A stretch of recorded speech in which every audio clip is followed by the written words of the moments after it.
मीर साहब, ये जो करारदाद मंजूर हुई है इसकी वजूहात के ऊपर तो यकीनन आप बात करेंगे और अपनी राय देंगे, लेकिन ये बताइएगा कि जमहूरियत की अलामत पार्लियामेंट का ऐवान बाला, यहाँ पर ये करारदाद टेबल होने का और फिर मंजूर होने के पीछे क्या रैशनल और इसको आप कैसे देखते हैं? पहली बात तो यह है कि इस करारदाद की कोई अहमियत नहीं है और इत्तेफाक की बात है कि जब ये करारदाद मंजूर हुई तो उस वक्त मैं वहां पर मौजूद था सेनेट में, और ये अचानक चेयरमैन सेनेट जो हैं वो जब अंदर हाउस में गए तो वो अपने ऑफिस में बैठे हुए थे और उनके ऑफिस में ये तमाम सेनेटर हजरात जो हैं 8-10 जिन्होंने बाद में सेनेट में वोट भी डाले हैं और बहस में भी हिस्सा लिया है, इंक्लूडिंग सेनेटर अफनानुल्लाह साहब, हम सब वहाँ बैठे हुए थे चेयरमैन सेनेट के दफ्तर में, और किसी को पता नहीं था, कोई तकरीबन 40-45 मिनट पहले तक किसी को पता ही नहीं था कि ये कोई करारदाद आ रही है। और जो प्रिंस उमर साहब हैं वो मुझे बता रहे थे कि उनके कागज मंजूर हो गए हैं और वो इलेक्शन की तैयारी कर रहे हैं। जो सेनेटर मंजूर काकड़ साहब हैं जिन्होंने इस करारदाद की हमायत की है, वो भी बता रहे थे कि वो NA 262 से इलेक्शन की तैयारी कर रहे हैं। और जो वहाँ पर एक माइनॉरिटी के सेनेटर बैठे हुए थे, सिर्फ वो खामोश थे, बाकी सारे जो हैं वो बड़े एक्साइटेड लग रहे थे कि हम इलेक्शन की तैयारी कर रहे हैं। और खुद चेयरमैन सेनेट सादिक सजरानी साहब ने मुझे बताया कि उनकी जो पार्टी है बलोचिस्तान अवामी पार्टी, उसने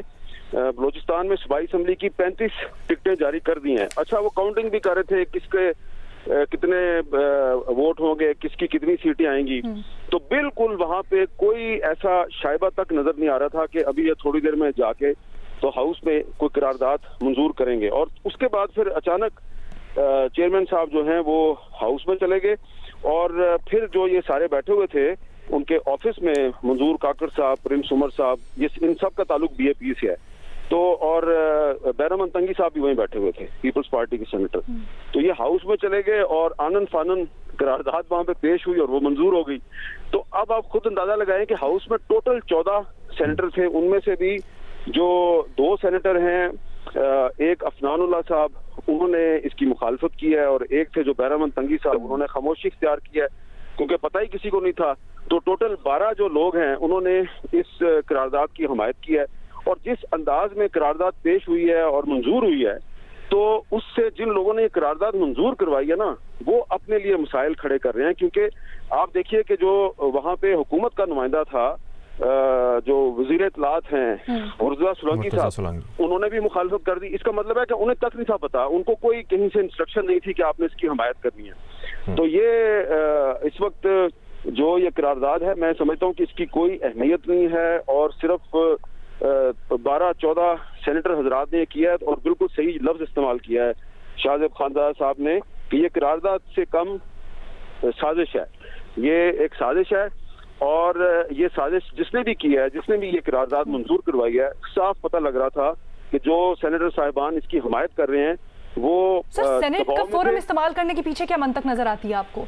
और कोई फोरम नहीं है ना, और कोई फोरम नहीं है। और आप देखिए कि जो हमायत कर रहे हैं वो बेचारे सेनेटर जो है कौन लोग हैं, किसी का ताल्लुक फाटा से है, किसी का ताल्लुक बलोचिस्तान से है, और जो सेटल्ड एरिया से एक ही सेनेटर था अफनानुल्लाह, वो इसकी मुखालफत कर रहा है। तो ये एक साफ नजर आ रहा है कि जो आजकल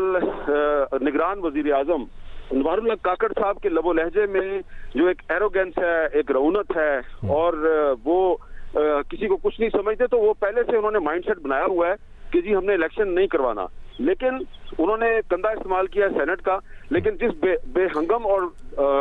भोंडे तरीके से सेनेट ने करारदाद मंजूर की है, उससे सेनेट से ज्यादा उन लोगों का की साख मजरू हुई है जिन्होंने ये करारदाद मंजूर करवाई।